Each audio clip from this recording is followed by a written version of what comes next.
الذي خلقكم من نفس واحدة وخلق منها زوجها وبث منهما رجالا كثيرا ونساء واتقوا الله الذي تساءلون به والأرحام إن الله كان عليكم رقيبا.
Menuntut ilmu, belajar itu adalah merupakan bagian dari yang sangat penting dari menyibukkan diri dan menyibukkan fikiran kita.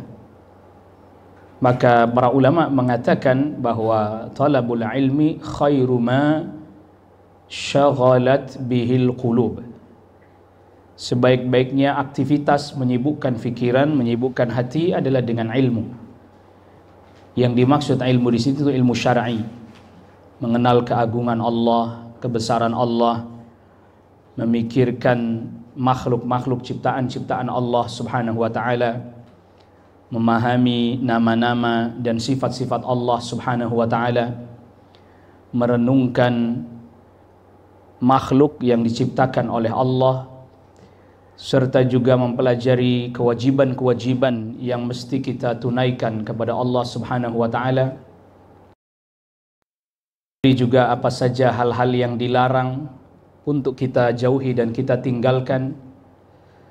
Juga merenungi tentang kehidupan akhir di mana kita akan bermuara, kematian, kemudian barzakh, kemudian kiamat, kebangkitan, mahsyar, hisab, sirat, sampai bermuara kepada surga dan neraka, al-jannah awin nar. Karena siapa orang yang dia hatinya sibuk dengan hal-hal yang seperti yang tadi kita sudah sebutkan, maka dia akan terjauhkan atau tidak terkena penyakit lalai, penyakit ghaflah. Sebaliknya, bukan berarti tidak boleh. Kita diperkenankan tetap untuk sibuk dengan berbagai macam aktivitas dunia. Namun jangan sampai kemudian membuat kita lalai dari aktivitas-aktivitas yang semestinya kita tunaikan. Karena yang tadi kita sudah sebutkan, kita menyibukkan diri dan seterusnya dengan ketaatan, dengan ibadah, dengan memikirkan keagungan Allah, kebesaran Allah, itulah ibadah. Itu bagian daripada ibadah itu sendiri. Allah Subhanahu wa taala sebutkan di surah Adz-Dzariyat ayat ke-56, "Wa ma khalaqtul jinna wal insa illa liya'budun." Tidak aku ciptakan jin manusia melainkan untuk beribadah kepadaku. Termasuk di dalamnya adalah ibadah qalbiyah, ibadah hati. Hati kita sibuk dengan memikirkan keagungan Allah, kebesaran Allah, kemuliaan Allah. Sibuk memikirkan makhluk-makhluk Allah Subhanahu wa taala, apa hikmah diciptakannya makhluk ini, apa hikmah diciptakannya makhluk itu. Mereka lah yang disebut oleh Allah Subhanahu wa taala ulul albab. Mereka yang disebut oleh Allah Subhanahu wa taala dengan ulul albab, yang Allah Subhanahu wa taala sebutkan di akhir-akhir dari surah Ali Imran, inna fi khalqis samawati wal ardi wa ikhtilafil laili wan nahar la ayatin liulil albab. Sesungguhnya pada penciptaan langit bumi, pergantian siang malam, terdapat tanda-tanda kebesaran Allah Subhanahu wa taala bagi orang-orang yang mau merenungkannya, memikirkannya. Atau dengan terjemahan lain, ulul albab itu adalah orang-orang yang berakal, cerdik, pandai. Ini ayat 190 dari surah Ali Imran. Lalu ayat 191-nya Allah Subhanahu wa taala sebutkan alladzina yadhkuruna Allaha qiyaman wa qu'udan wa 'ala junubihim wa yatafakkaruna fi khalqis samawati wal ardi rabbana ma khalaqta hadza batila subhanaka faqina 'adzaban nar. Mereka adalah orang-orang yang berzikir kepada Allah. Berzikir dengan lisannya, dia sebut nama Allah Subhanahu wa taala. Berzikir dengan hatinya, dia mengagungkan Allah, memuliakan Allah, takut kepada Allah, berharap kepada Allah, hadir di dalam hatinya kemuliaan, keagungan, kebesaran serta kesempurnaan Allah Rabbul Alamin. Berzikir dengan anggota tubuhnya, dia bergerak menuju kepada ketaatan kepada Allah, ruku, sujud, qiyaman wa qu'udan. Maka Allah sebutkan dia berzikirnya bukan hanya pada satu kondisi, ketika dia berdiri, ketika dia duduk, wa 'ala junubihim, ketika dia berbaring, wa yatafakkaruna fi khalqis samawati wal ard, dan dia memikirkan penciptaan langit, penciptaan bumi, apa hikmahnya, apa maksud dan tujuannya, mengapa Allah ciptakan langit, mengapa Allah ciptakan bumi, mengapa, dan seterusnya. Sehingga kemudian hadir dalam hatinya kebesaran dan keagungan Allah seraya berkata, Rabbana ma khalaqta hadza batila. Ya Allah, engkau tidaklah ciptakan semua ini sia-sia. Subhanak, maha suci engkau ya Allah. Faqina azaban nar, jaga kami dari azab api neraka. Jadi dia sibukkan dirinya dengan hal-hal yang tadi kita sebutkan, sibuk dengan ilmu, sibuk dengan urusan syariat, sibuk dengan urusan agama, sibuk memikirkan keagungan Allah, kebesaran Allah, sifat-sifat Allah. Dan itu adalah kesibukan yang baik. Ya, siapa orang yang tersibukkan dengan itu, maka dia terhalang dari berbagai macam keburukan-keburukan. Tapi kalau dia sibuknya lebih, jadi bukan berarti, sekali lagi jangan salah difahami, oh berarti tidak boleh orang sibuk soal dunia dan seterusnya. Itu otomatis terjadi, tak mungkin tidak. Pasti kita ada saatnya untuk bisa jadi ingat dunia sejenak, terlupakan akan akhirat, pasti terjadi itu. Pasti terjadi. Tetapi kita berusaha terus. Makanya para sahabat itu, mereka tidak disifati dengan sifat, oh mereka tidak pernah berurusan dunia, tidak. Justru mereka disifati dengan rijalun la tulhihim tijaratun wala bay'un an dzikrillah. Orang-orang yang tidak disibukkan, mereka berniaga, melakukan perdagangan, tapi tidak dilalaikan dari mengingat Allah. Makanya kewajiban yang diperintahkan kepada kita, coba kita sedikit mulai masuk menuju kepada hikmah. Ibadah yang kita kerjakan, salat fardu 5 kali dalam satu hari satu malam, dan itu berulang-ulang terus, 5 kali terus, 5 kali terus, 5 kali terus. Itu agar supaya kita selalu mengingat Allah Rabbul Alamin dalam setiap kondisi dan keadaan kita. Pagi hari orang baru bangun atau memulai harinya dengan mengingat Allah, salat subuh, zikrullah. Siang hari di tengah-tengah aktivitas duniawinya, dia tetap mengingat Allah, salat zuhur. Di sore hari biasanya ini kondisi-kondisi saat-saat waktu yang orang dalam keadaan betul-betul antara baru selesai saja dia beraktivitas dengan mau istirahat, asar dia salat lagi. Pergantian jeda antara siang dan malam maghrib dia salat. Bahkan sampai mau tidurnya salat isya dia salat. Dia mengingat Allah Rabbul Alamin. Itu hikmahnya. Jadi kalau dia kurang dari 5 berarti ini ada kelalaian. Kalau kurang dari 5 salatnya berarti ada kelalaian dalam aktivitas hari-harinya.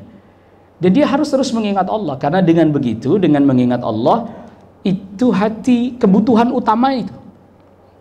Kebutuhan utamanya hati.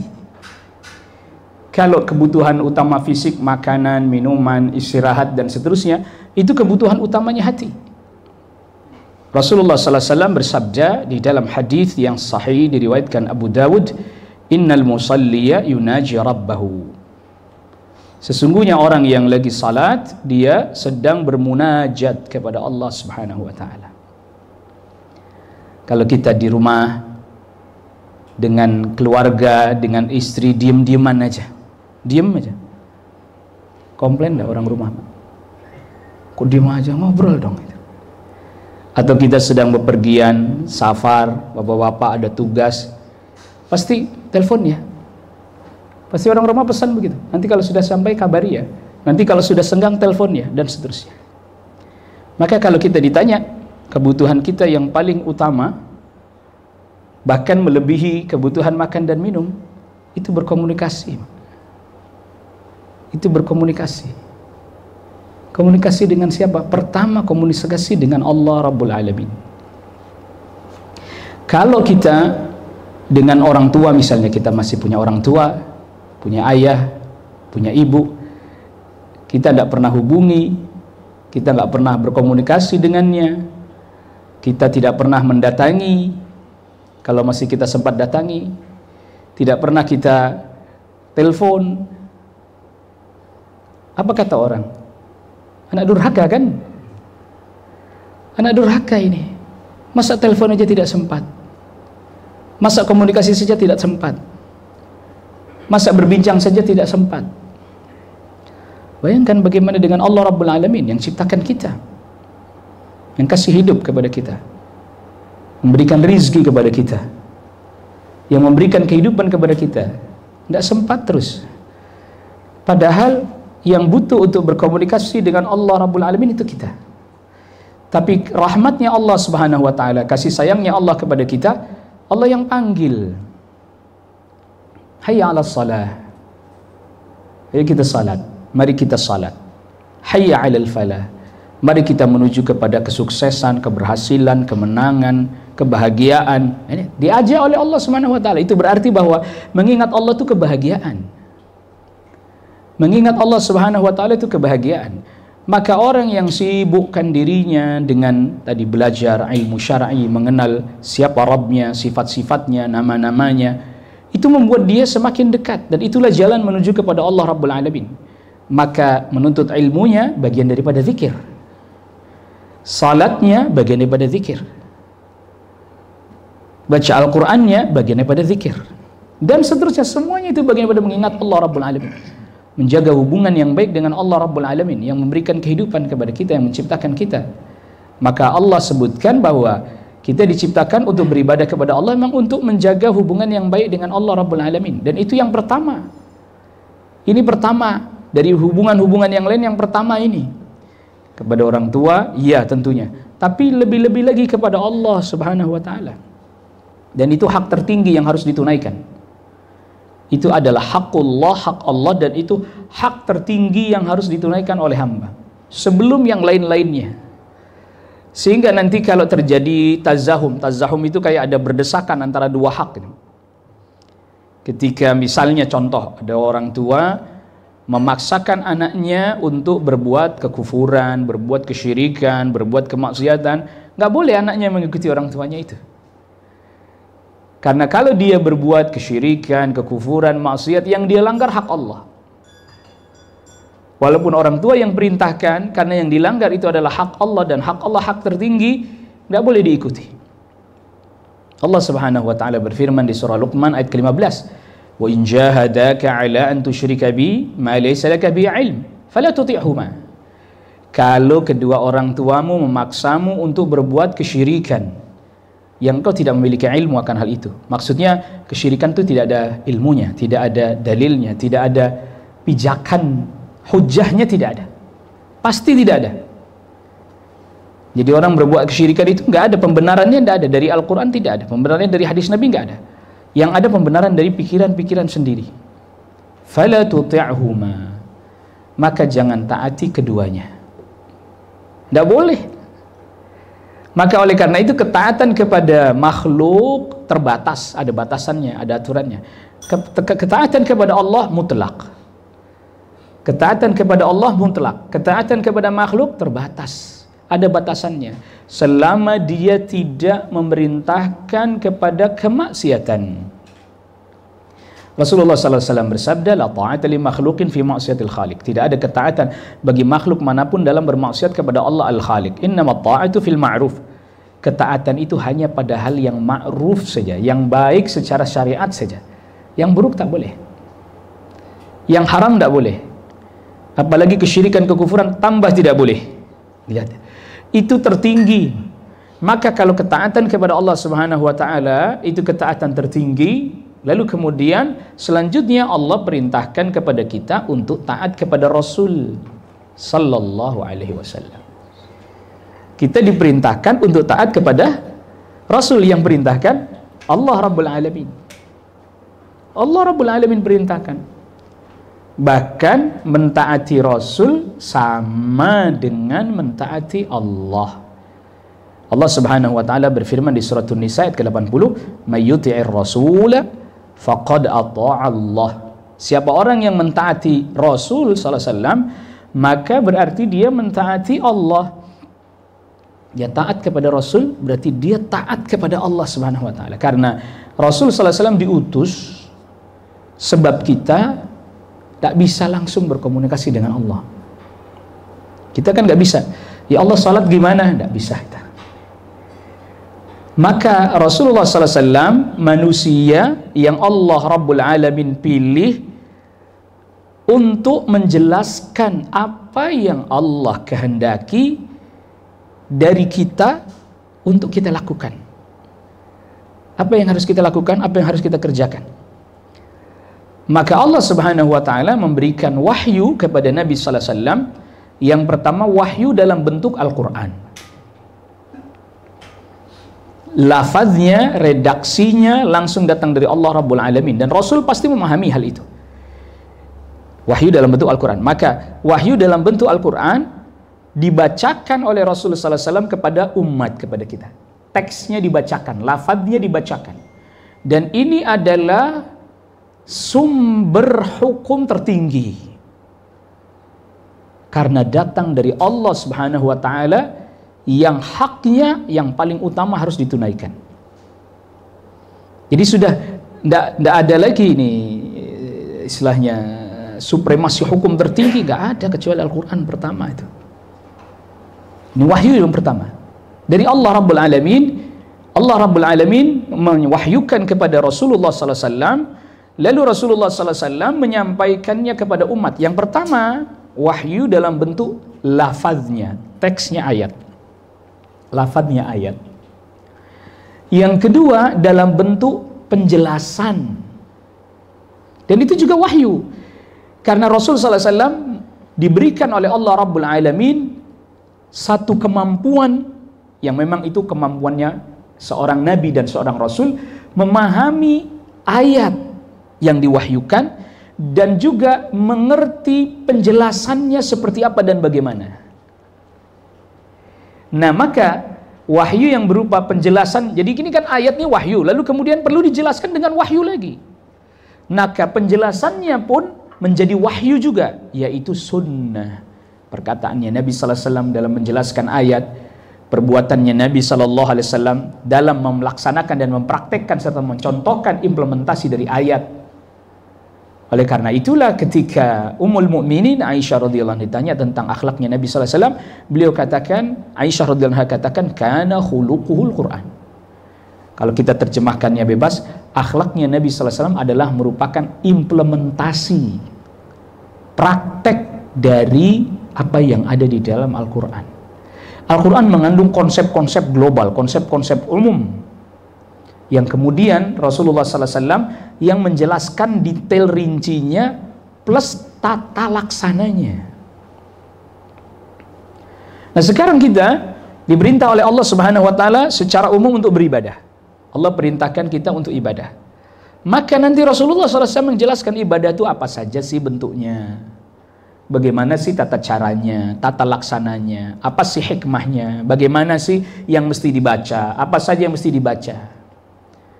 Sesimpel itu, konsepnya sesimpel itu, konsep dasarnya sesimpel itu. Maka apa yang datang dari Rasulullah SAW kerjakan. Apa yang dilarang, tinggalkan. Sesimpel itu, semudah itu. Bagi mereka yang memahami betul konsep dasar ini konsep dasar beragama ya seperti ini. Konsep dasarnya berislam ya seperti ini. Makanya kita Islam dimulai dari syahadat dulu. Dimulai dari syahadat dulu. Dan syahadatnya dua. Syahadatut tauhid, asyhadu an la ilaha illallah, dan syahadat Rasul, wa asyhadu anna Muhammadar Rasulullah. Aku bersaksi bahwa tidak ada yang berhak diibadahi. Kalau bahasa Indonesia, berhak disembah, tak ada. Melainkan hanya siapa? Hanya Allah. Berarti hanya Allah satu-satunya yang berhak diibadahi, yang berhak disembah. Yang selain Allah tidak. Siapapun, apapun. Rasul sallallahu alaihi wasallam, kita bersaksi yang kedua bahwa Nabi Muhammad sallallahu alaihi wasallam adalah utusan Allah. Bahkan bukan hanya sekedar utusan, yang terakhir dan menutup semuanya. Artinya tidak ada lagi Nabi, tidak ada lagi Rasul setelah beliau sallallahu alaihi wasallam. Itu berarti maknanya bahwa kalau kita terjemahkan bebas, saya tidak ikut kecuali hanya mengikuti Rasulullah sallallahu alaihi wasallam saja. Maka manusia manapun perkataannya tidak diikuti selama perkataan itu tidak mengikuti apa yang Allah tetapkan dan yang Rasul perintahkan. Tapi kalau perkataan manusia itu sesuai dengan yang diperintahkan oleh Allah, sesuai dengan yang dituntunkan oleh Rasul sallallahu alaihi wasallam, maka kita mengikuti perkataan orang itu bukan semata-mata karena orangnya, tapi karena perkataan itu bersesuaian dengan perintah dan perintah Allah dan tuntunan dari Rasulullah sallallahu alaihi wasallam. Syahadat ini belum ke rukun yang lainnya, baru di situ saja. Kalau kita fahami betul kenapa dimulai dari syahadat, itu berarti bahwa yang lain ke bawah nanti ngikuti. Yang ke bawah ngikuti. Kita salat beribadah hanya kepada Allah, hanya untuk Allah saja. Kita salat beribadah yang ngikuti tuntunan Rasulullah saja. Kita menunaikan zakat juga begitu, karena Allah saja, hanya kepada Allah beribadah, kepada Allah saja. Ya tuntunannya ngikutin yang datang dari Rasulullah sallallahu alaihi wasallam. Begitu juga saum juga sama. Begitu juga haji juga, kita haji karena Allah, menunaikan perintah Allah, berharap pahala dari Allah, dan itu tidak bertentangan dengan keikhlasan, berharap pahala dari Allah, mengikuti tuntunannya Rasulullah sallallahu alaihi wasallam. Jadi rukun syahadat yang di depan itu ketika kita ucapkan itu seperti begini, seperti kita berikrar bahwa semua ibadah, memang tujuan kita diciptakan untuk beribadah.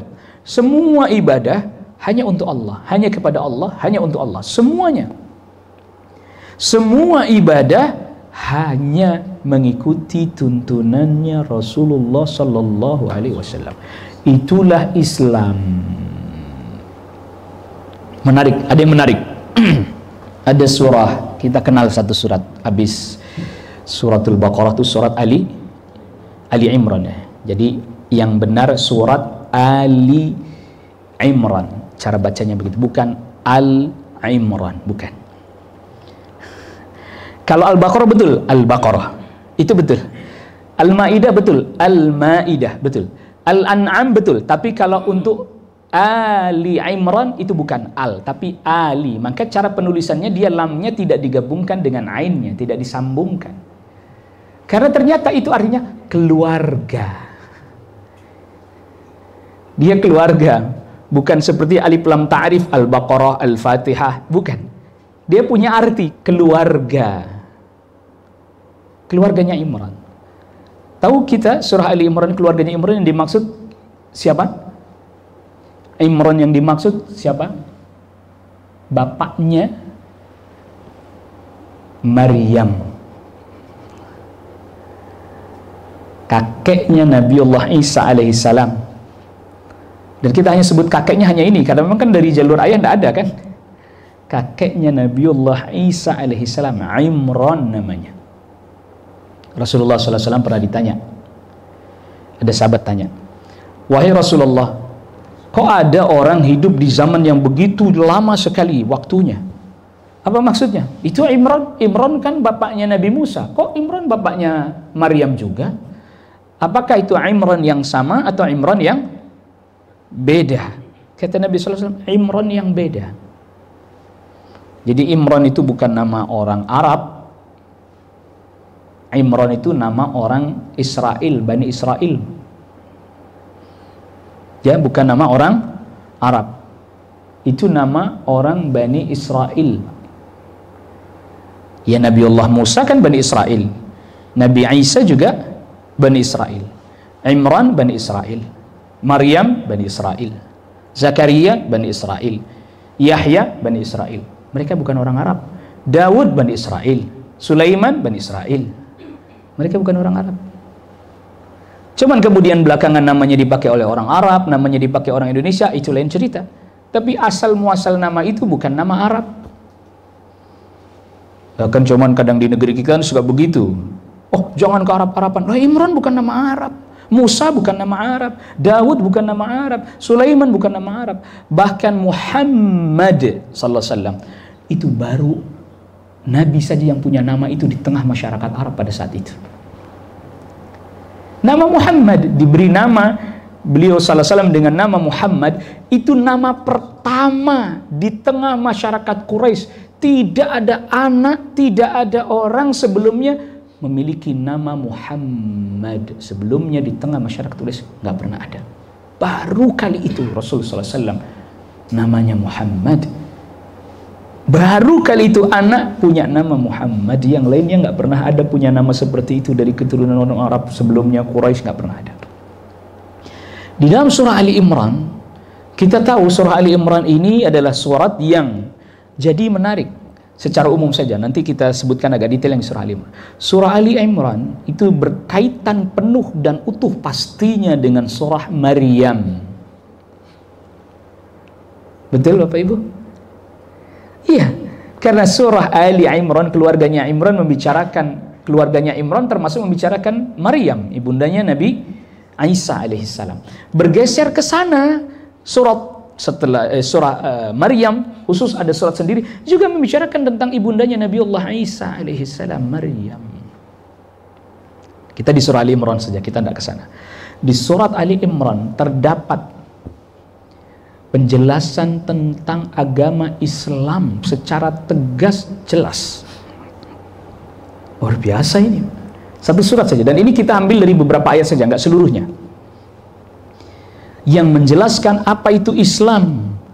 Dan perlu kita pahami juga bahwa biasanya kalau sudah kita bicara tentang Imran, bicara tentang Maryam, ibundanya Nabi Isa alaihissalam, tentu bicara tentang Nabi Isa alaihissalam, tentu ini bicara tentang An-Nasara. Pasti bicara tentang siapa? An-Nasara, mau tidak mau, karena menyentuh itu. Jadi mereka disebutkan di dalam Al-Quran. Tapi sebelum itu, sebelum kita masuk ini, bahwa agamanya semua para nabi dan para rasul itu Islam. Itu yang harus kita ketahui. Makanya Allah Subhanahu wa taala firmankan di suratul Baqarah 213, "Kana an-nasu ummatan wahidah." Manusia dulu umat yang satu. Kata sahabat Abdullah bin Abbas, kulluhum 'alal Islam, semuanya Islam. Nabi Adam Islam, Nabi Nuh Islam, Nabi Ibrahim Islam. Kenapa? Semuanya tadinya manusia, agamanya satu, Pak.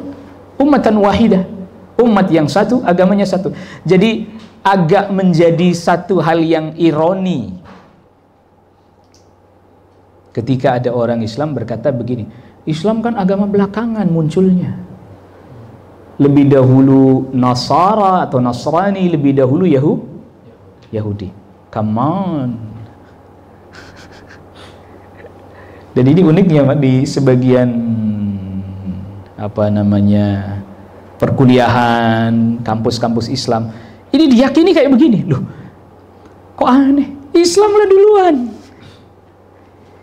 Ya, sekarang pertanyaannya sederhana saja. Baiklah, katakan, mulai dari siapa Anda anggap agama Yahudi itu muncul? Musa, katakanlah ya. Ingat, Nabi Musa alaihissalam dengan Nabi Daud alaihissalam lebih dulu jauh Nabi Musa. Jadi kalau kita mengurutkan kitab suci, mulainya dari Taurat dulu. Kitab suci ya, Taurat, Zabur, Injil, baru Al-Quran. Iya betul, kalau dari urutan kitab suci. Tetapi bukan berarti bahwa Islam datang belakangan. Di sini kekeliruannya. Sekarang kalau kita tanya, Yahudi dibilang duluan misalnya, Nasara dibilang duluan. Lalu Ibrahim alaihissalam apa? Sederhana saja. Lalu Ibrahim alaihissalam, Nabi Ibrahim alaihissalam apa? Karena pastinya Bani Israel belum ada. Yang berarti Yahudi belum ada dong kalau begitu. Kalau dikatakan, oh duluan Yahudi, baru kemudian Nasrani misalnya, baru kemudian Islam. Lalu Nabi Ibrahim, apa agamanya Nabi Ibrahim alaihissalam? Ma kana Ibrahimu Yahudiyyan wala Nasraniyyan, walakin kana hanifan musliman wa ma kana minal musyrikin. Ibrahim alaihissalam bukan Yahudi, bukan Nasrani, tetapi beliau adalah orang yang hanif, jauh dari keburukan, muslimah, muslim. Wa ma kana minal musyrikin, dan beliau tidak termasuk orang yang berbuat kesyirikan. Berarti Nabi Ibrahim muslim. Muslim, Islam duluan dong. Bahkan Nabi Musa Islam. Bahkan Nabi Isa Islam. Bahkan Rasulullah sallallahu alaihi wasallam sabdakan, al-anbiya'u auladu allati, para nabi itu saudara satu ayah. Saudara satu ayah. Dakwatuhum wahidah, dakwah mereka sama. Wa ummahatuhum syatta, ibunya yang beda.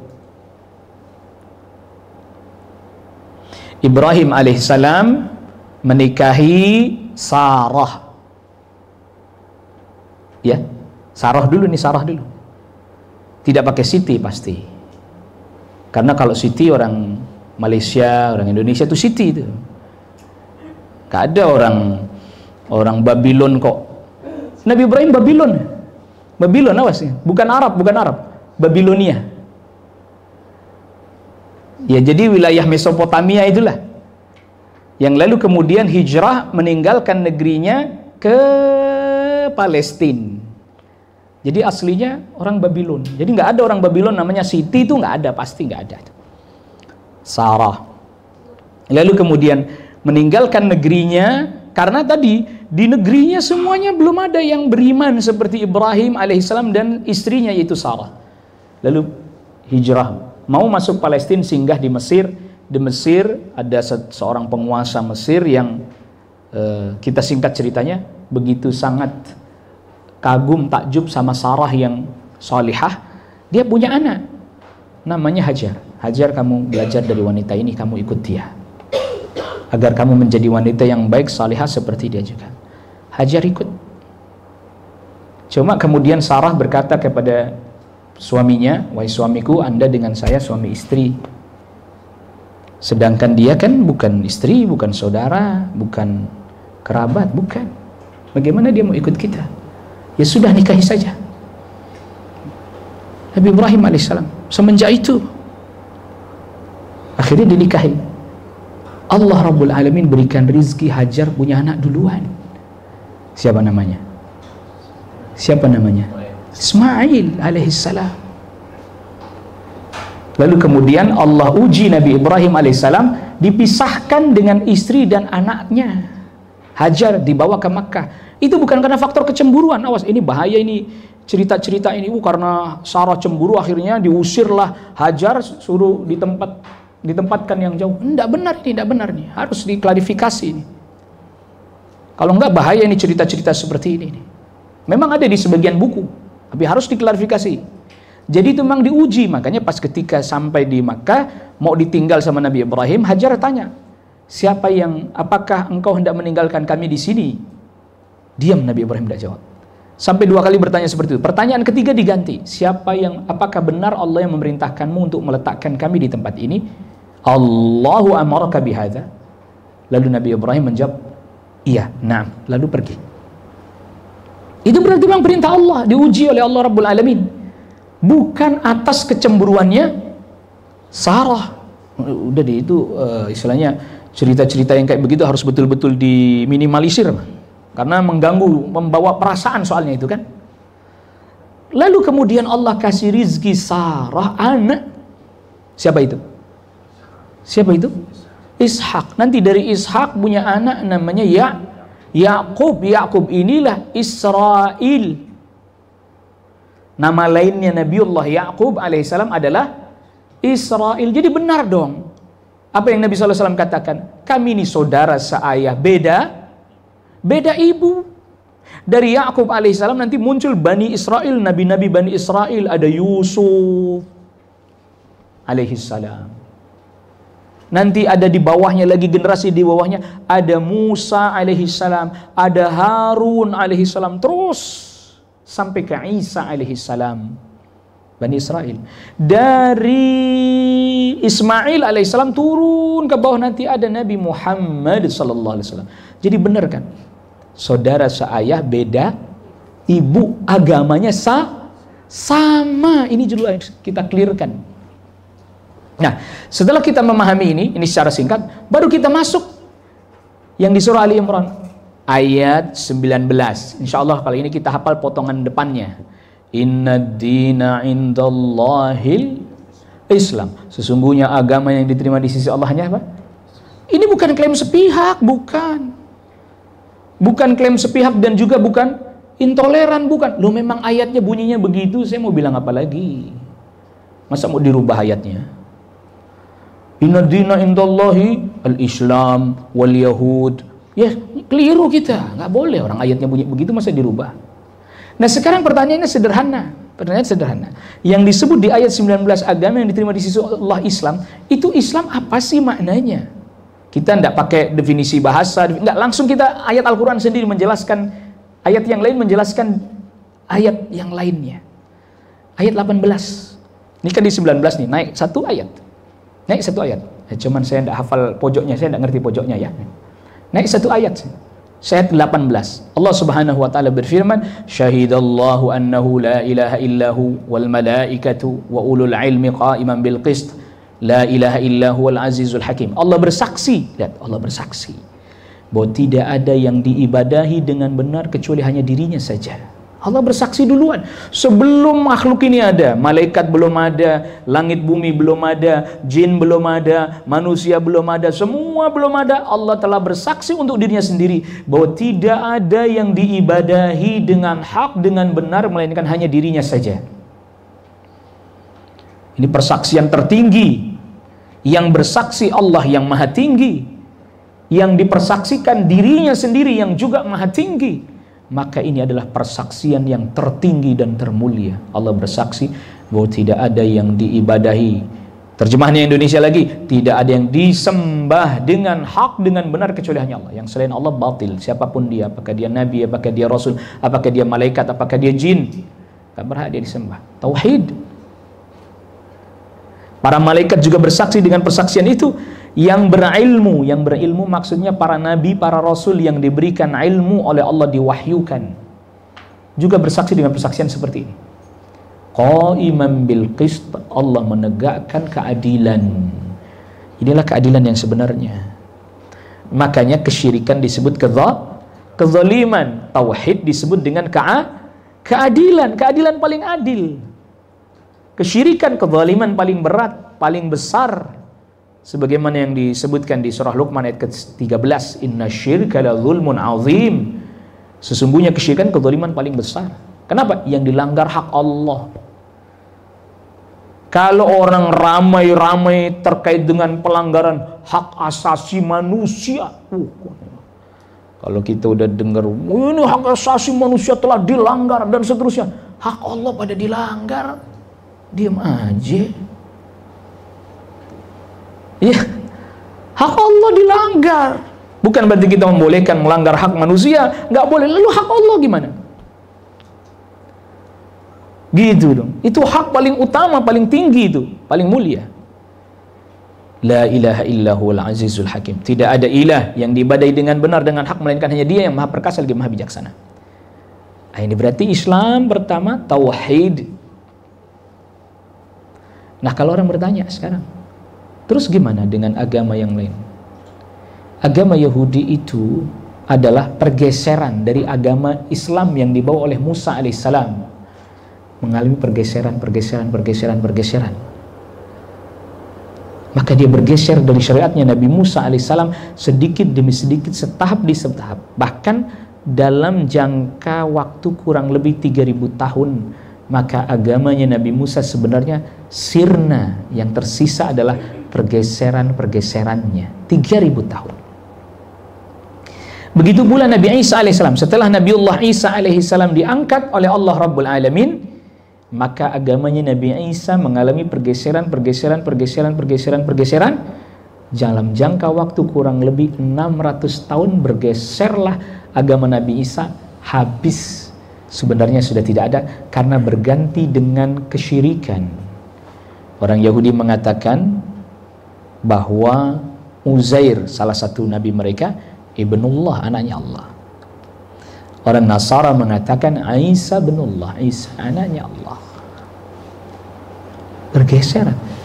Maka nanti Nabi Isa alaihissalam diturunkan di akhir zaman untuk membunuh Dajjal, sekaligus untuk meluruskan keyakinan persepsi orang Nasara bahwa tidak pernah Nabi Isa mengangkat dirinya sendiri sebagai anaknya Allah, tidak pernah. Maka mereka diberikan cuma 2 pilihan nanti di akhir zaman. Setelah bunuh Dajjal, orang Nasara cuma dikasih 2 pilihan oleh Nabi Isa. Yang kasih pilihan Nabi Isa langsung 2 pilihan saja. Anda masuk Islam, meninggalkan keyakinan bahwa Nabi Isa anaknya Allah. Yang kedua, kalau tidak mau masuk Islam, dibunuh, diperangi oleh Nabi Isa alaihissalam langsung. Hadis-hadis sahih menjelaskan hal itu. Tidak ada pilihan ketiga. Nabi Isa langsung. Maka nanti di hadapan Allah Rabbul Alamin, Nabi Isa pun katakan, saya tidak perintahkan mereka untuk itu ya Allah. Yang kedua, di dalam surah Ali Imran ini, tadi sudah 19, sudah 18, sudah. Di dalam surah Ali Imran ini dijelaskan bahwa yang namanya Islam itu setelah Nabi SAW diutus, ia mengikuti Nabi SAW. Itu di ayat ke-31 dari surah Ali Imran.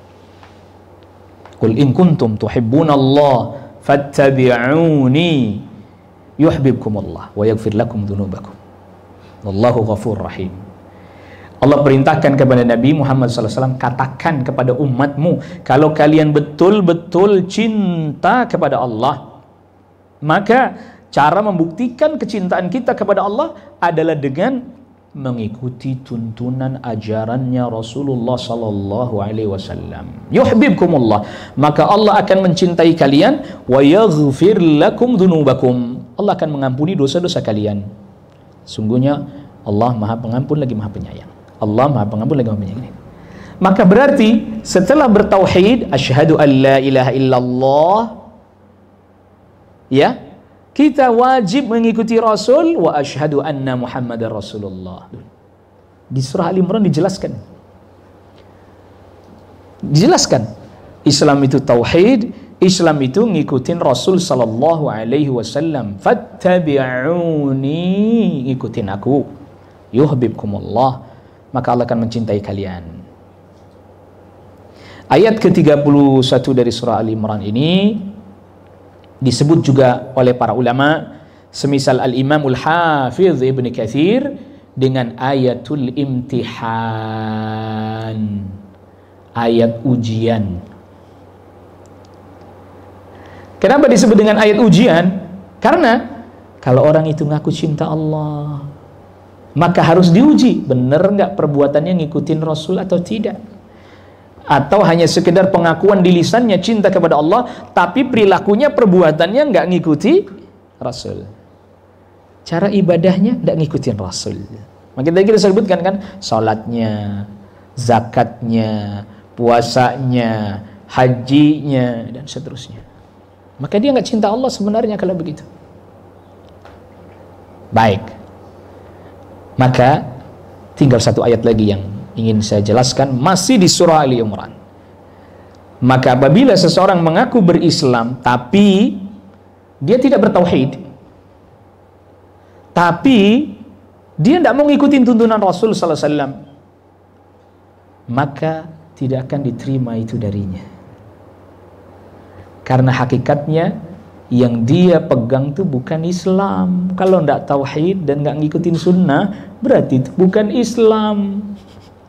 Karena Islam tauhid dan sunnah. Karena Islam asyhadu an la ilaha illallah wa asyhadu anna muhammadar rasulullah. Maka ayat 85 dari surah Ali Imran, apa kata Allah Subhanahu wa taala?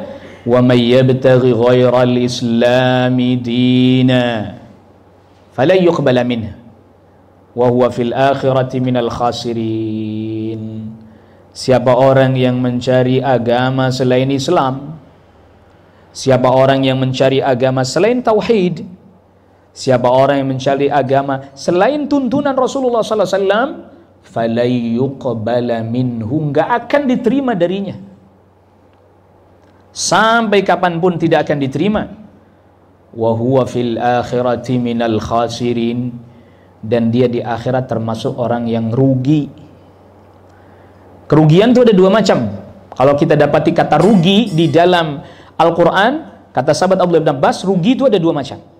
Yang pertama adalah al-khusranul kabir atau al-khusranul akbar, kerugian yang terbesar. Apa itu kerugian yang terbesar? Kekal di neraka, naudzubillah. Yang kedua adalah al-khusranul asghar, rugi yang kecil, tapi walaupun kecil ini jangan dianggap kecil. Yaitu apa? Masuk neraka walaupun tidak kekal.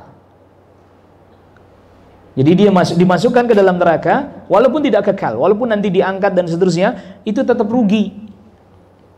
Tapi dibandingkan dengan yang kekal masih lebih kecil tentunya. Itu bukan berarti untuk mengecilkan, bukan, tapi lebih kecil tentunya dibandingkan yang kekal.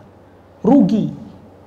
Maka kalau Anda dapati kata rugi di dalam Al-Quran, kata sahabat Abdullah bin Abbas, maka beredar di antara dua ini. Beredar di antara dua ini. Rugi yang besar atau rugi yang kecil. Rugi. Kalau rugi dunia, harta habis, itu belum disebut rugi itu. Bahkan tidak disebut bangkrut. Enggak. Maka kerugian yang paling rugi adalah tatkala kita, na'udzubillah, dilemparkan ke dalam api neraka. Allah nggak akan terima selain tauhid, selain tuntunan Rasul, tak akan diterima. Itulah Islam. Kalau orang mencari selain itu, selain tauhid, selain tuntunan Rasul, maka dia sedang tidak berusaha mengamalkan Islam, walaupun diucapkan di lisannya, saya Islam, saya Islam, saya Islam, walaupun terucap pada lisannya. Makanya kita kasih contoh satu sebelum nanti kita buka sesi tanya jawab habis ini. Orang musyrik Quraisy, orang kafir Quraisy, mereka itu haji loh, umroh, tawaf, sa'i, wukuf, walaupun dia geser wukufnya. Jadi dulu orang Quraisy digeser wukufnya, bukan di Arafah, tetapi dia geser ke Muzdalifah. Orang wukufnya di Arafah digeser ke Muzdalifah. Berarti kan haji mereka sebenarnya, cuman dirubah-rubah sama mereka. Aturan-aturan yang sudah datang, syariat yang sudah datang dirubah-rubah. Mereka tahu kenal Allah, kenal. Tahu mereka. Masa orang tawaf, orang sa'i, orang haji nggak kenal Allah? Nggak mungkin kan? Selama ini dalam benak kita, dalam bayangan kita, kalau belajar sirah, orang kafir Quraisy itu di bayangan kita, mereka anti Tuhan, tak kenal Tuhan, ateisme. Enggak. Mereka bukan ateis. Mereka kenal Allah, mereka tahu Ka'bah. Tahu. Mereka tahu tawaf. Bahkan ketika usia Rasul waktu itu usia 35 tahun, ketika terjadi banjir di Mekah, lalu kemudian direnovasi Ka'bah. Kalau ini ceritanya insya Allah kita masyhur. Yang lalu kemudian Hajar Aswad Rasul bentangkan sorban, lalu kemudian diletakkan di atasnya para tokoh-tokoh Quraisy memegang ujungnya, direnovasi Ka'bah. Ka'bah direnovasi. Apa kata mereka? Nggak boleh nyumbang untuk renovasi Ka'bah kecuali dari harta yang halal. Nggak boleh dari hasil begal, nggak boleh dari hasil berzina. Tuh. Nggak boleh dari riba. Tahu riba mereka, Mak. Coba. Riba tahu, zina ngerti itu haram, mencuri tahu haram. Kenapa diponis musyrik? Kenapa diponis kafir. Yang vonis bukan saya, Allah Rabbul Alamin. Qul ya ayyuhal kafirun. Ya, yang vonis mereka kafir bukan saya. Ayat Al-Quran, Qul ya ayyuhal kafirun. Jadi kalau saya jelasin begini dibilang intoleran, bingung juga nih, saya mau cari ayat apa lagi ini gitu. Al-kafirun.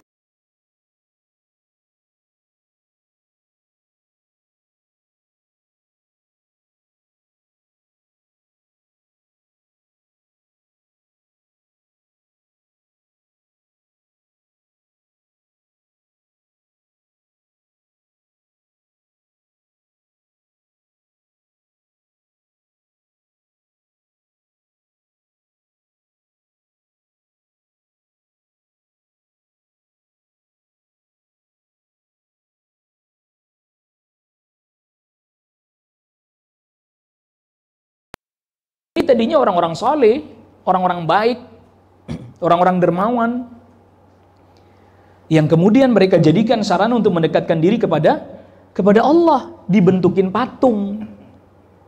Jadi Uzza, Lata, kalau Uzza itu pohon. Lata itu dulunya orang saleh yang suka bikin makanan untuk orang-orang jamaah haji, dibagi-bagikan secara gratis. Orang baik ini. Ketika dia wafat ada dua riwayat. Yang pertama, orang mengagungkan kuburnya, lalu lama-lama dibikinin patungnya, si Lata itu. Yang kedua, versi yang kedua, riwayat yang kedua, dia ngadon rotinya di atas meja batu. Meja kayak gini tapi dari batu, full dari batu. Dia ngadon rotinya di situ, makanan di situ. Itu setelah dia wafat, meja batu itu diagungkan. Itu sejarahnya Lata. Jadi kekufuran mereka menyekutukan Allah, dia jadikan selain Allah disembah bersama dengan Allah Rabbul Alamin. Yang kedua, kekufuran mereka adalah mereka mengingkari kenabian dan kerasulannya Nabi Muhammad sallallahu alaihi wasallam. Dia nggak beriman, walaupun secara dalam hatinya membenarkan, tapi lisannya tidak pernah membenarkan.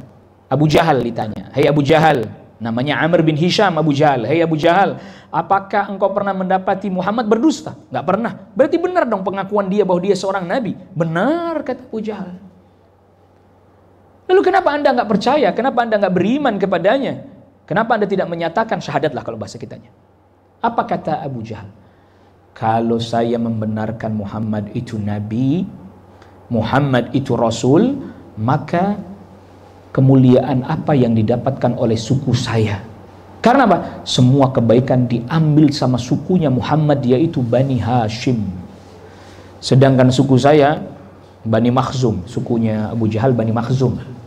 Bani Makhzum sukunya Abu Jahal. Nah, itu saya sering sampaikan di beberapa majelis. Saya sampaikan begini. Kita tuh kadang ngomongnya, janganlah ke Arab-Araban, jangan ke Arab-Araban. Giliran ditanya, suku mana? Arab suku mana? Dia nggak bisa jawab. Arab Hijaz apa Arab Yaman, karena itu beda nenek moyangnya, nggak bisa jawab. Itu tuh kadang jangan ke Arab-Araban, jangan ke Arab-Araban. Arab yang mana? Suku apa? Quraisy itu bangsa besar yang di dalamnya banyak suku. Bangsa besar di dalamnya banyak suku. Tuh kan? Enggaknya kan? Jangan ke Arab-Araban, tanya Arab yang mana? Bani Hashim, Bani Makhzum, Bani Adi, Bani Taim, Bani Umayyah. Nggak bisa jawab dia. Lagian kalau ngasih contoh Arab, kenapa Abu Jahal sih? Saking dekatnya hati mungkin tuh ya. Wah, itu Abu Jahal juga pakai sorban, Abu Jahal juga pakai. Kenapa sih dia ingatnya Abu Jahal gitu loh? Emang kalau hati udah deket begitu ya? Ya kan? Siapa orang yang punya kedekatan hati dengan sesuatu, dia jadi sering menyebut, kenapa enggak Abu Bakar As-Siddiq radhiyallahu anhu yang pakai sorban, yang pakai gamis, tapi soleh, tapi taat, tapi berjuang untuk agama. Kenapa harus dia belok ngingetnya Abu Jahal? Ya kalau hati udah dekat begitu memang kadang ya merasa ada dekat, akhirnya yang teringat dalam benaknya itu. Jadi itu dua poin ternyata, ini dua poin utamanya. Kenapa mereka disebut kafir? Mereka menyekutukan Allah. Kedua, ini baru 2 poin pentingnya yang banyak sebenarnya. Kedua, mengingkari kenabian dan kerasulannya Nabi Muhammad. Walaupun faktornya adalah dengki, hasad. Abu Jahal tadi kan dengki. Kalau seandainya saya akui Muhammad itu Nabi Rasul, maka keutamaan ada pada Bani Hashim seluruhnya. Lalu suku saya tidak mendapatkan apa-apa. Tuh. Makanya terkadang kedengkian itu, bahkan seringkali bukan terkadang, menghalangi orang dari kebenaran. Yang menghalangi iblis untuk taat kepada Allah, sujud kepada Adam, kedengkian. Yang menghalangi Abu Jahal sampai matinya, padahal dia sudah katakan dia nggak pernah bohong, berarti kan benar dia Nabi, dia Rasul, tapi nggak pernah menyatakan keislaman, syahadat, nggak pernah. Kedengkian, hasad. Begitu juga orang Yahudi nggak menerima Nabi SAW sebagai Nabi dan Rasul, hasad juga, dengki. Kenapa? Mestinya Nabi terakhir dari kalangan kami Bani Israel, bukan dari kalangan orang Arab. Orang Arab ini nggak pantas lah jadi Nabi, bahasanya orang Yahudi begitu. Nggak pantas jadi Nabi, baca tak bisa, tulis nggak bisa. Kehidupannya dulu lihat tuh, padang pasir seperti ini, tidak berperadaban menurut versi mereka, barbarian. Sebagian penulis menyatakan begitu. Penulis-penulis orientalis menyatakan begitu. Seolah-olah Arab itu apa? Barbarian. Seolah-olah begitu. Jadi itu bisa kita telusuri. Ya, tentu tidak kita sebut satu persatu. Ini konstitusi loh. Dijamin kita melaksanakan agama sesuai dengan keyakinan apa? Masing-masing konstitusi. Kan ingat dulu kita belajarnya, zaman saya PMP masih ada, P4 masih ada. Pendidikan, penghayatan, pengamalan Pancasila ada, butir-butir Pancasila suruh ngapalin. Kemudian undang-undang preambul wajib hafal, pendahuluan itu harus hafal, Pak. Kurang Pancasilais apa saya ini? Kan begitu ya. Tapi justru yang kita pahamin, masing-masing yang itu masing. Makanya kalau diseragamkan jadi nggak bineka dong. Anda selamat pagi, saya assalamualaikum misalnya, itu bineka. Tapi kalau diseragamin semua nggak jadi bineka, udah hilang binekanya. Kira-kira kalau misalnya wacana ini saya sampaikan kemudian, berarti yang bineka itu kudu dihapus. Kenapa? Orang sekarang disuruh seragam semua kok, salamnya lintas semua. Kalau bineka itu Anda salamnya beda, saya salamnya beda, saling menghargai, bisa duduk bareng memperbincangkan tentang masalah sosial, masalah-masalah terkait dengan bangsa dan negara. Dan itu sudah kita amalkan. Sudah, alhamdulillah sudah kita amalkan. Jadi kita pernah diskusi itu bahkan kepada salah seorang tokoh Nasrani Jakarta Utara waktu itu. Itu di kantor MUI, kita ngobrol. Beliau datang pakai baju koko, pakai jas, pakai peci hitam. Waktu itu saya belum kenal. Masuk, fasih, assalamualaikum warahmatullahi wabarakatuh. Fasih. Yang orang Islamnya aja kadang warahmatullahi, yang orang Islamnya. Dia enggak warahmatullahi bener. Yang orang Islamnya kadang warahmatullahi pakai W. Dia mah enggak fasih. Saya kira Islam, waalaikumsalam warahmatullahi wabarakatuh. Kayaknya begitu. Saya ditoel sama sekretaris umum MUI Jakarta Utara pada saat itu. Tahu nggak itu siapa? Nggak tahu saya. Itu tokoh agama Nasoro. La ilaha illallah. Kok jadi niru kita dia? Pakaiannya niru, walaupun ini bukan, tapi kan kita pasti orang langsung persepsinya Muslim kan gitu. Akhirnya kita duduk ngobrol tuh, bisa duduk bareng kok kita, kata siapa? Kita nggak intoleran, duduk bareng ngobrol. Pak Pendeta, kami sangat menghargai kalau misalnya Pak Pendeta berpakaian seperti pakaiannya Bapak. Jadi Bapak tidak perlu harus pakai kopiah hitam, kemudian baju koko untuk datang ke MUI, nggak perlu Pak. Anda nggak perlu harus mirip sama saya, Anda nggak perlu harus mirip dengan Ustadz, enggak. Dengan pakaian Anda datang ke MUI, mau bicara tentang masalah-masalah kebangsaan dan seterusnya, silahkan. Kedua, kami sampaikan juga, Pak, kalau seandainya Bapak fatwakan, kalau menurut MUI kan redaksinya fatwa, kepada jamaahnya untuk tidak mengucapkan Assalamualaikum, tidak mengucapkan selamat pada perayaan kami Idul Fitri, Idul Adha, kami setuju dan kami dukung. Begitu pula kami akan menyampaikan kepada kaum muslimin tidak mengucapkan selamat kepada perayaan Bapak, tetapi kita selalu bisa berdampingan, saling menghormati, menghargai, karena itulah toleransi, bukan partisipasi.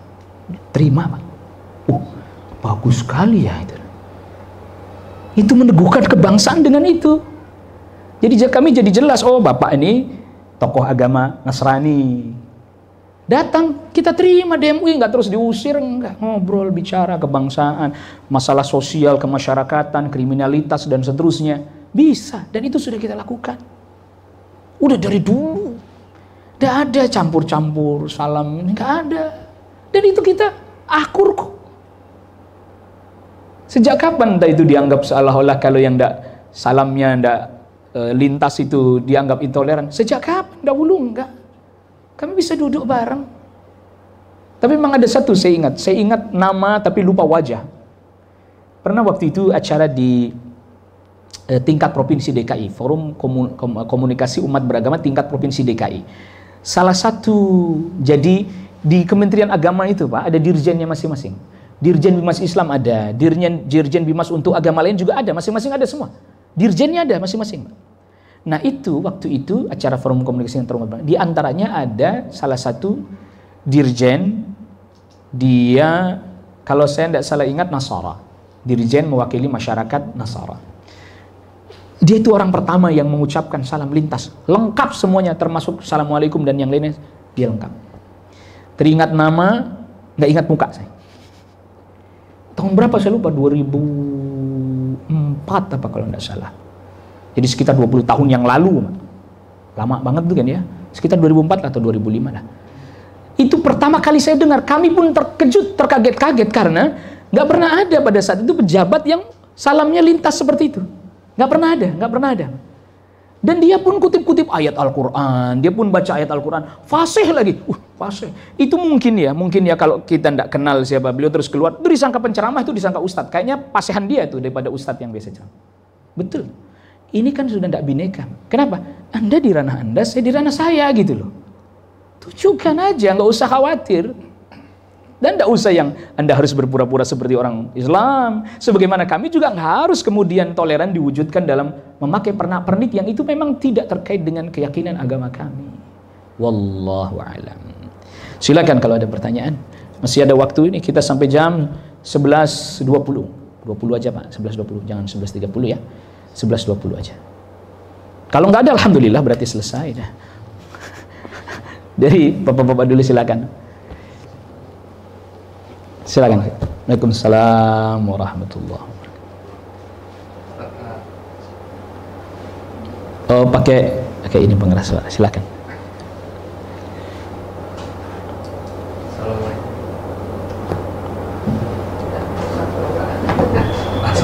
Langsung aja nggak apa-apa ya. Assalamualaikum warahmatullahi wabarakatuh. Waalaikumsalam warahmatullahi wabarakatuh.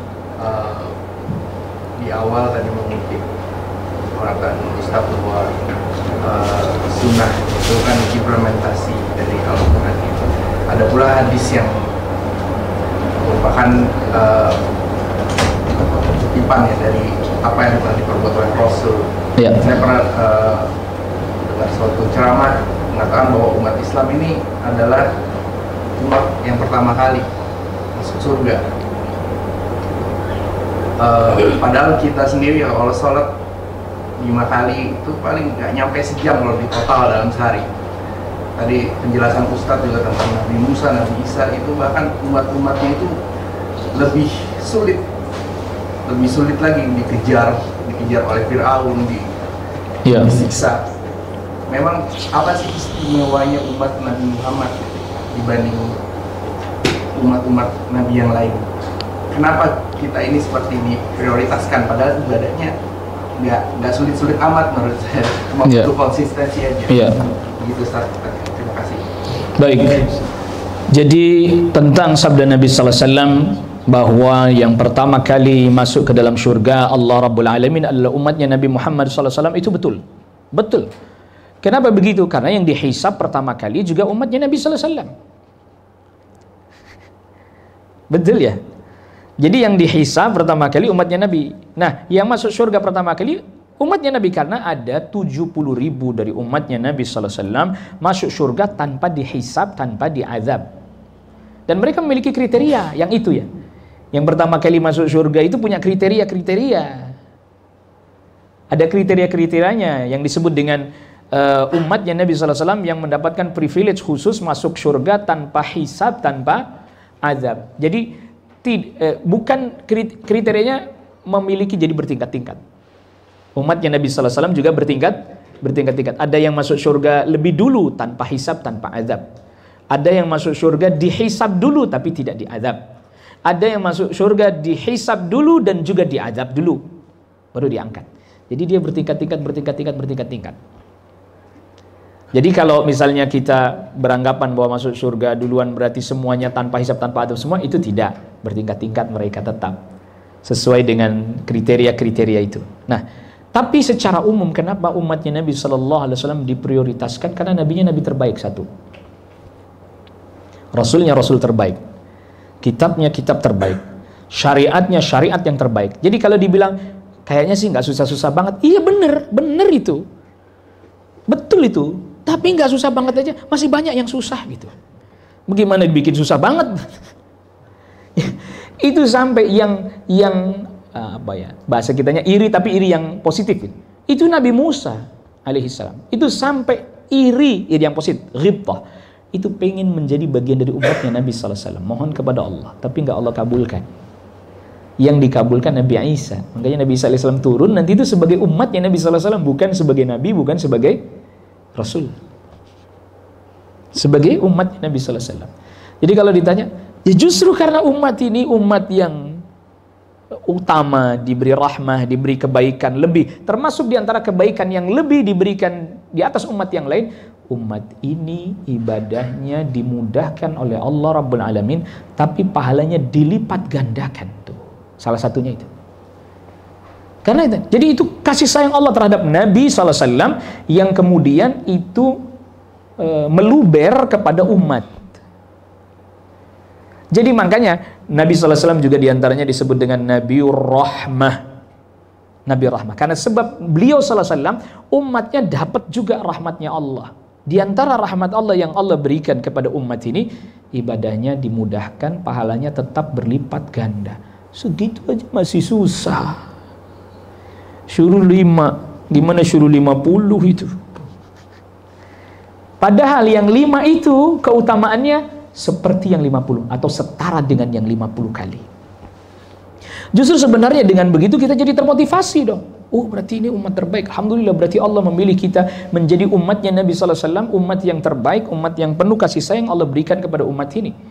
Termotivasi untuk mengamalkan, justru malah amalnya sedikit, pahalanya Allah lipat gandakan. Itu salah satu keutamaan umat ini. Kenapa? Karena nabinya nabi yang utama. Jadi terbawalah, kan syariatnya diturunkan lewat Nabi sallallahu alaihi wasallam untuk umat ini. Maka syariat yang penuh rahmah itulah yang diberikan kepada Nabi sallallahu alaihi wasallam, yang lalu kemudian Nabi sampaikan kepada kita. Umat terdahulu berat. Misalnya Yahudi itu awal mula mereka tuh diperintahkan ibadah hari Jumat. Mereka minta geser hari Sabat. Sabtu hari Sabat. Itu mereka yang minta geser kepada Nabi Musa. Tuh, nabinya ditawar. Udah ibadah seminggu sekali minta ditawar geser hari Sabat. Dan mereka kalau sudah hari Sabat tidak boleh bekerja full. Jadi ibadahnya misalnya kayak sholat Jumat gitu, tapi seharian nggak boleh kerja. Seharian itu vegetarian, nggak boleh makan daging dan seterusnya. Katakanlah protein hewani tidak. Seharian itu full dia. Kita nggak, hari Jumat kerja masih boleh. Pas waktu sholat Jumat berangkat. Nggak ada larangan makan ya harus vegetarian, nggak ada. Tapi keutamaannya lebih besar daripada umat terdahulu yang lebih sulit. Makanya nih kaum muslimin harus juga belajar tentang Islam begini agar dia semangat. Oh iya, kenapa? Allah mudahkan umatnya Nabi sallallahu alaihi wasallam menuju surganya Allah Rabbul Alamin. Dimudahin masih nggak mau. Bagaimana disulitkan ini? Nauzubillah. Baik. Selanjutnya silakan.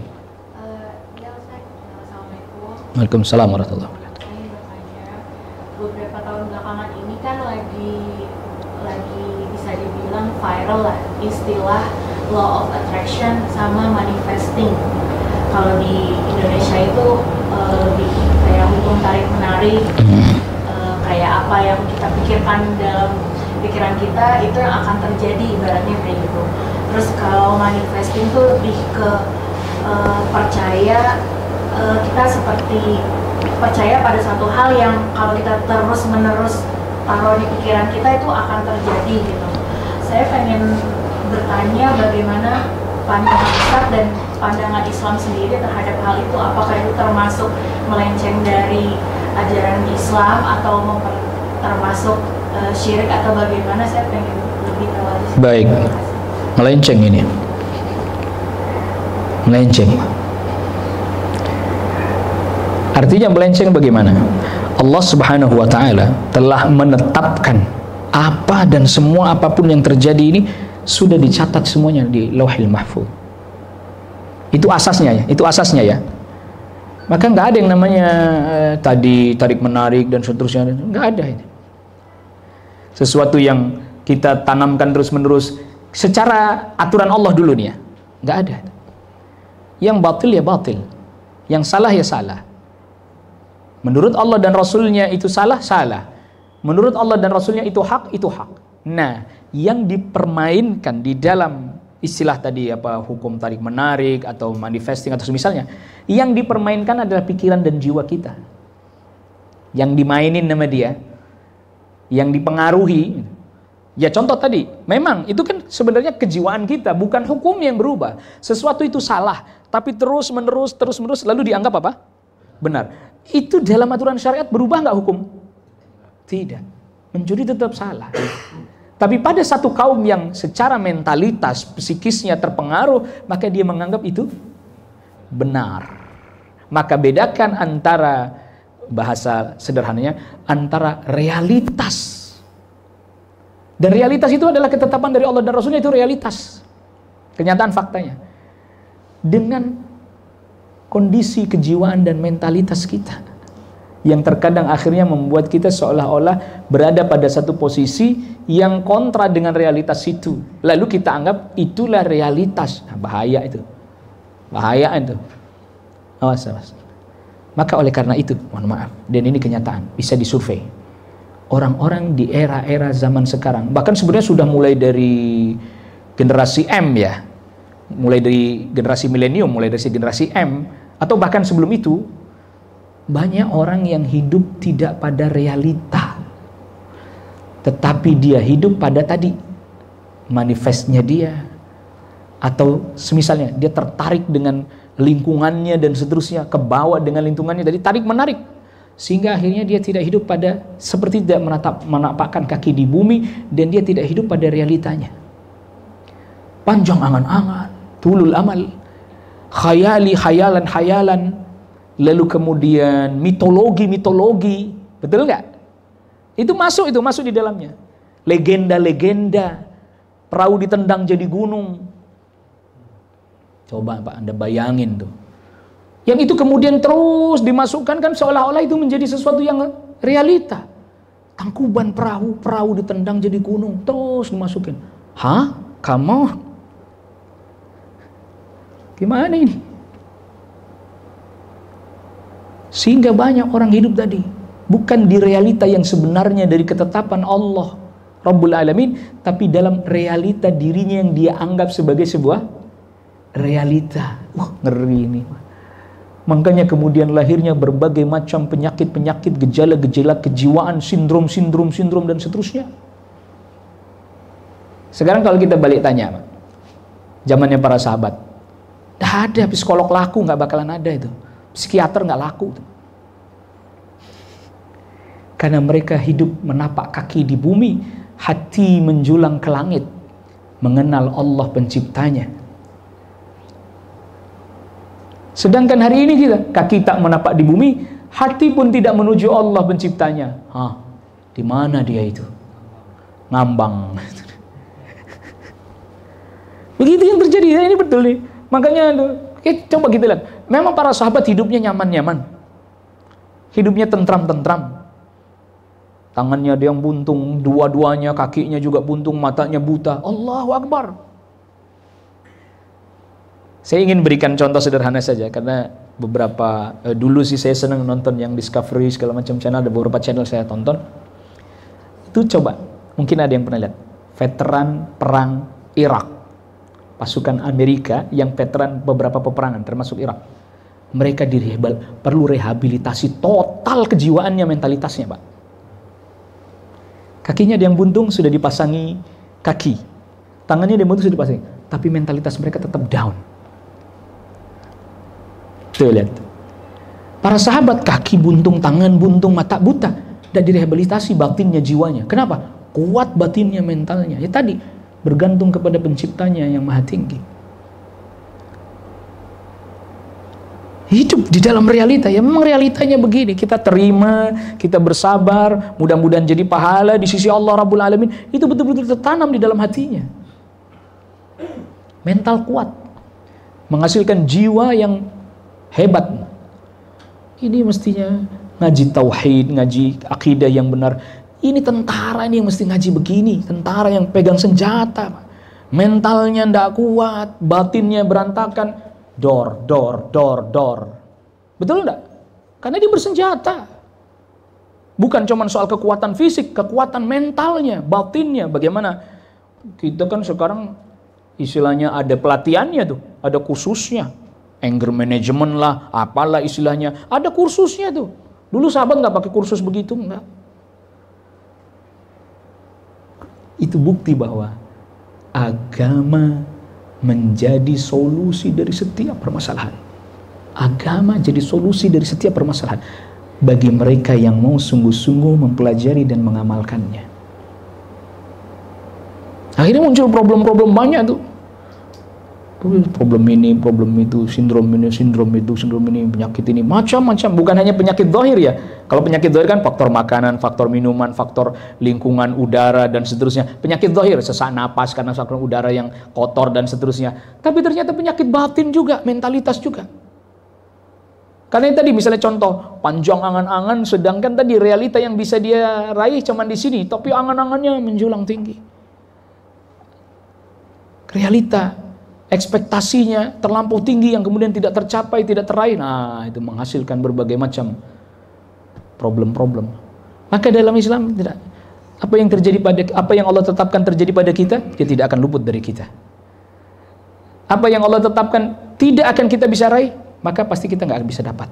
Tetapi bukan berarti itu sia-sia. Pasti ada hikmah di balik itu. Nah, disitulah kita diperintahkan untuk membaca, merenung, mengkaji, bertanya. Jadi kalau sekarang para psikolog, para psikiater laku ini sekarang.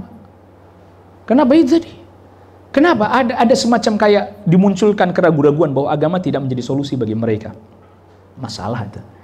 Makanya sekarang ada istilah apa ya? Agnostik ya? Agnostik. Ya udahlah, nggak usah agama-agamaan, yang penting baik. Ini sebenarnya bagian daripada gejala mentalitas membahayakan dirinya. Bagaimana jiwanya nggak punya pegangan? Standar baik dan buruk menurut apa yang dia kira baik dan buruk saja kan? Tidak ada standar bakunya, tidak ada standar patennya, nggak ada pakemnya, nggak ada.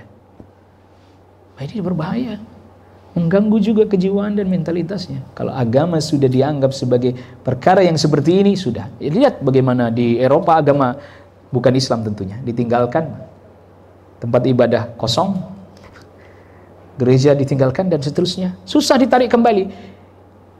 Kenapa? Karena nilai-nilai agama dijelaskan dengan cara yang tidak semestinya. Sama juga kondisi kaum muslimin di negeri kita, lama-lama akan begitu terkikis. Kenapa? Nilai-nilai agama tidak disampaikan dengan semestinya, dengan ayat Al-Quran, dengan hadis Nabi, dengan penjelasan para ulama. Itu dianggap semuanya mengungkung. Kita terkungkung dengan itu semuanya. Akhirnya mereka berusaha lepas dari kungkungan itu. Maka agama disampaikan dengan cara yang tidak semestinya. Bulian, hinaan, cacian, bercanda-canda cabul, jorok, dan seterusnya. Dan itu dianggap biasa. Lihat itu tadi. Manifesting toh. Betul nggak tadi kalau mungkin itu istilah itu? Manifesting toh. Akhirnya sesuatu yang semestinya itu melanggar norma dianggap normal, biasa saja. Manifesting bukan itu? Termasuk nggak?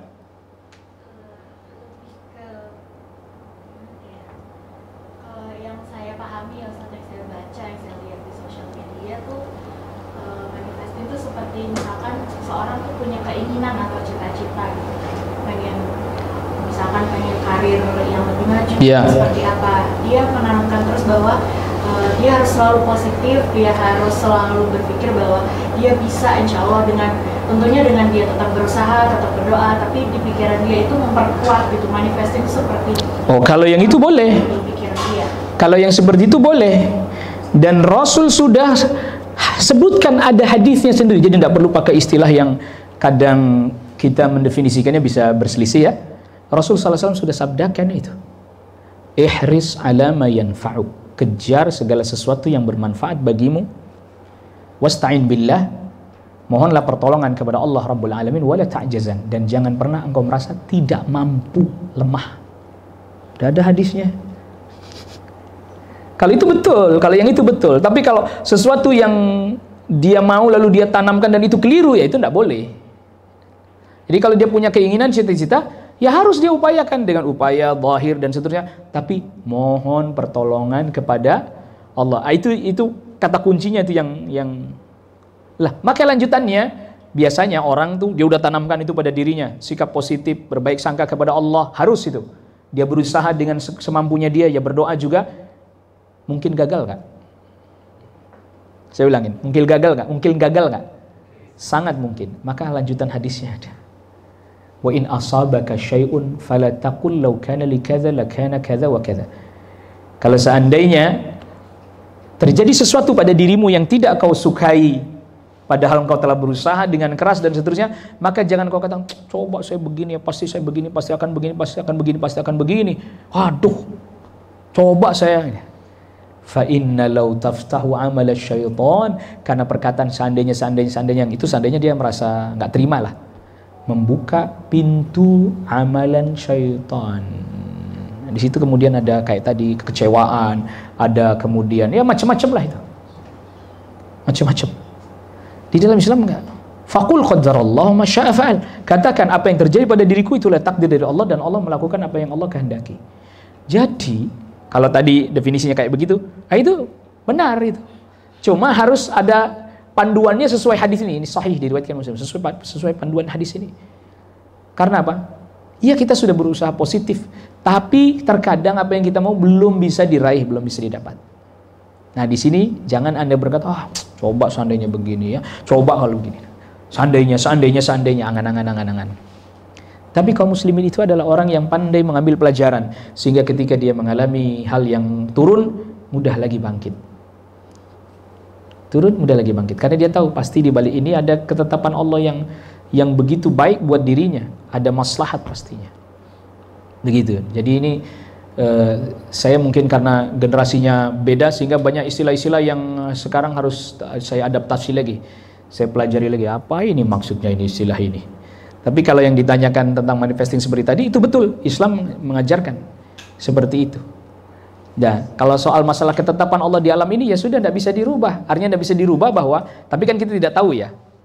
Karena tidak tahu itulah kita diperintahkan untuk tetap berbaik sangka kepada Allah. Jadi berpikiran positif itu, terjemahan sederhananya, berbaik sangka kepada Allah. Dan harus itu wajib. Karena Allah maha sempurna. Jadi tidak boleh Anda sedikit pun berburuk sangka kepada Allah, karena Allah maha sempurna. Tidak ada celah Anda untuk berprasangka buruk. Itu berpikir positif. Oh, ini mungkin saya belum ini karena begini. Oh, mungkin karena begini. Oh, hikmahnya mungkin begini. Wallahu a'lam. Baik, kita cukupkan ya. Setuju ya? Kita cukupkan ya. Kayaknya udah siang juga ini. Sudah 1,5 jam. Alhamdulillah, kita cukupkan kajian kita kali ini. Wassallallahu ala nabiyina Muhammadin wa alihi washabihi wasallam tasliman katsira. Subhanakallah bihamdik, asyhadu an la ilaha illa anta astaghfiruka wa atubu ilaik. Wassalamualaikum warahmatullahi wabarakatuh.